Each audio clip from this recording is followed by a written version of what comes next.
ప్రముఖ తమిళ నటుడు డిఎండికే అధినేత 71 ఏళ్ల విజయకాంత్ కన్నుమూశారు. చెన్నైలోని మియాట్ ఆసుపత్రిలో చికిత్స పొందుతూ ఈరోజు ఉదయం తుది శ్వాస విడిచారు. విజయకాంత్ మృతితో ఒక్కసారిగా తమిళ చిత్ర పరిశ్రమ విషాదంలో మునిగిపోయింది. విజయకాంత్ మరణం పట్ల పలువురు ప్రముఖులు సంతాపం వ్యక్తం చేస్తున్నారు. డిఎండికే నేత విజయకాంత్ గత కొన్నాళ్లుగా అనారోగ్య సమస్యలతో బాధపడుతున్నారు. ఎలాంటి బహిరంగ కార్యక్రమాలు, పార్టీ సమావేశాలు వంటి కార్యక్రమాల్లో పాల్గొనకుండా ఇంట్లోనే విశ్రాంతి తీసుకుంటున్నారు. గత నెల 18న జలుబు, దగ్గు, గొంతు నొప్పి కారణంగా విజయకాంత్ వైద్య పరీక్షల నిమిత్తం చెన్నైలోని ఓ ఆసుపత్రిలో చేరారు. ఆయనకు జలుబు, దగ్గు ఎక్కువగా ఉండటంతో పరీక్షించిన వైద్యులు కృత్రిమ శ్వాస అందించారు.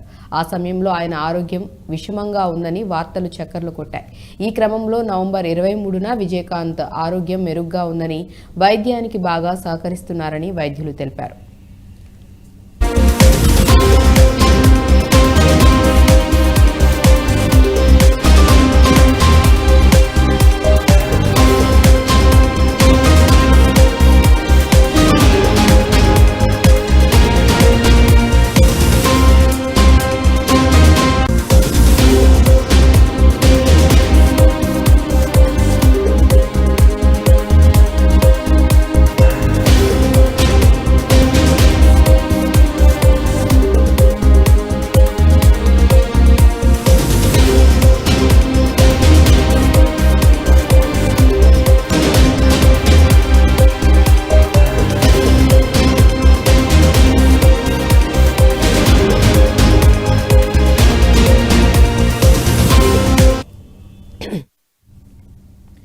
చికిత్స అనంతరం ఈ నెల 11న విజయకాంత్ను డిశ్చార్జ్ చేశారు. ఇటీవలే డిఎండికే వర్కింగ్ కమిటీ సాధారణ సమావేశాల్లో కూడా విజయకాంత్ పాల్గొన్నట్లు తెలుస్తోంది.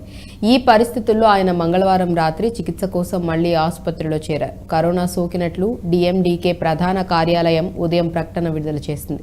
ఆ తర్వాత ఆయన మరణించినట్లు ప్రకటించింది. 1952 ఆగస్టు 25న విజయకాంత్ జన్మించారు. ఆయన అసలు పేరు నారాయణ్ విజయరాజ్ అళగరస్వామి. చిత్ర పరిశ్రమలోకి వెళ్లిన తర్వాత విజయకాంత్గా మారారు. తల్లిదండ్రులు కేఎన్ అళగరస్వామి, ఆండాళ్ అజగర్ స్వామి. విజయకాంత్కు భార్య ప్రేమలత, 2 కుమారులు ఉన్నారు. వారిలో ఒకరైన షణ్ముఖ పాండియన్ సగప్తం, మధుర వీరన్ చిత్రాల్లో నటించారు.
ఇక విజయకాంత్ మృతికి సంబంధించి మరింత సమాచారం మా ఇన్పుట్ ఎడిటర్ న్యూస్ డెస్క్ నుంచి సంజయ్ లైవ్లో అందిస్తారు. సంజయ్, చెప్పండి, దీనికి సంబంధించి మీ దగ్గర ఉన్న అప్డేట్స్ ఏంటి?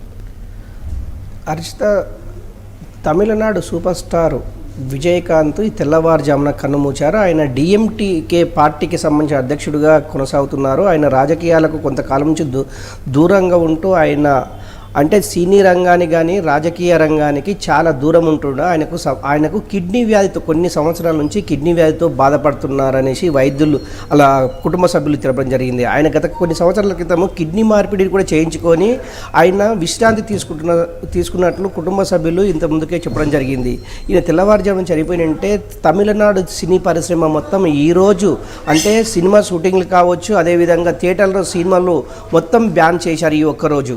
కానీ ఒకటి విజయకాంత్ చనిపోవడం వల్ల తమిళ చిత్ర పరిశ్రమ దిగ్భ్రాంతికి గురైందని చెప్పుకోవచ్చు. ఆయన మొట్టమొదటి సినిమాగా ఇక్కుమై ఇవై అనే సినిమా ఆయన మొట్టమొదటిగా ఆయన సినీ రంగ ప్రవేశం చేశారు. ఆయన 1952 ఆగస్టు 25 మదురై నగరంలో ఆయన జన్మించారు.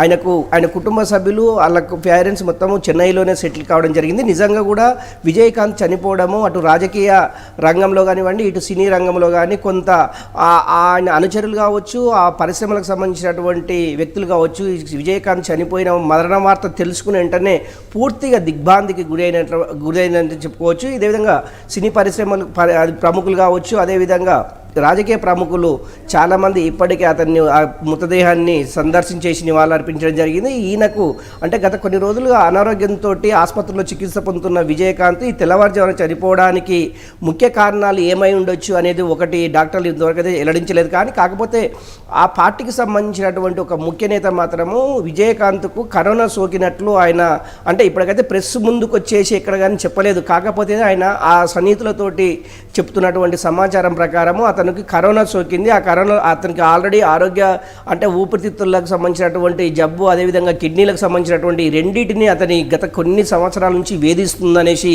ఆ పార్టీకి సంబంధించినటువంటి ముఖ్య నాయకులు చెప్పడం జరిగింది. నిజంగా కూడా దీనిపైన వైద్యులు ఏమన్నా వెల్లడిస్తారా? ఈయన అంటే ఏ డిస్తోటి చనిపోయారు, ఎట్లా చనిపోయారు అనే దాని మీద ఏమైనా వెల్లడించే అవకాశం అయితే మరికొన్ని క్షణాల్లో ఉంది. నిజంగా కూడా ఇప్పటికీ రాజకీయ ప్రముఖులు కానివ్వండి, సినీ ప్రముఖులు అయితే ఆయన మృతదేహాన్ని అది సందర్శించేసి నివాళులు అర్పించడం జరుగుతుంది. అక్షిత, రైట్. అంటే ఎన్ని గంటలకు ఆయన చనిపోవడం జరిగింది, ఆయన మృతికి సంబంధించి వివరాలన్నీ అధికారికంగా ఎప్పుడు డీటెయిల్స్ అన్నీ చెప్పే అవకాశం ఉంది సంజయ్? అక్షిత, మొత్తమైన ఆమె తెల్లవారుజామున ఆయన అంటే మంగళవారం నుంచి ఆయన ఆరోగ్యం పూర్తిగా విషమైందనేసి వైద్యులు అయితే చెప్పలేదు. కానీ వాళ్ళ కుటుంబ సభ్యులైతే చెప్పడం జరిగింది. మంగళవారం ఉదయం ఆయన ఆసుపత్రిలో అది అడ్మిట్ కావడము, ఈరోజు థర్స్డే, ఈరోజు గురువారము, ఈరోజు తెల్లవారుజామున 7 గంటల ప్రాంతంలో ఆయన మృతి చెందినట్లు డాక్టర్లు వెల్లడించారు. ఆ మృతదేహం నిజంగా కూడా అంటే ఒకటి కొన్ని అనుమానాలు వ్యక్తమవుతుంది. అంటే ఒకటి నిజంగా కూడా కరోనా మళ్ళీ మన ఇండియాకు విజృంభించింది. అదే ఇప్పటికీ మన హైదరాబాద్లో కావచ్చు, కేరళ కావచ్చు, ఆంధ్రప్రదేశ్లో కొంతమంది కరోనాతోటి చనిపోయినట్లు కూడా వైద్యులు ప్రకటించారు. అందులో భాగంగా విజయకాంత్ ఇప్పటికే ఊపిరితిత్తుల వ్యాధితోటి, అదేవిధంగా శ్వాసకోశకు సంబంధించినటువంటి వ్యాధితోటి, అదేవిధంగా కిడ్నీలకు సంబంధించిన వ్యాధితోటి బాధపడుతున్నారు. ఎందుకంటే కరోనా అనేది ఓన్లీ శ్వాసకోశకు సంబంధించింది కనుకనే ఆయన చనిపోయినట్లు, ఈ కరోనా సోకి చనిపోయినట్లు కుటుంబ సభ్యులు కానివ్వండి, పార్టీకి సంబంధించినటువంటి నాయకులు చెప్తున్నారు. కాకపోతే దానికి సంబంధించిన డాక్టర్లు ఇంతవరకు ఇది కరోనా వల్ల జరిగిందా లేకుంటే కిడ్నీ వల్ల జరిగిందా అనేది ఇంతవరకు అయితే వెల్లడించలేదు. దీనిపైన వైద్యులు కానివ్వండి లేకుంటే కుటుంబ సభ్యులు కానీ దీనిపైన కొన్ని క్షణాల్లో, కొన్ని గంటల్లో వెల్లడించే అయితే అవకాశం ఉంది. Akshitha, right. Thank you Sanjay.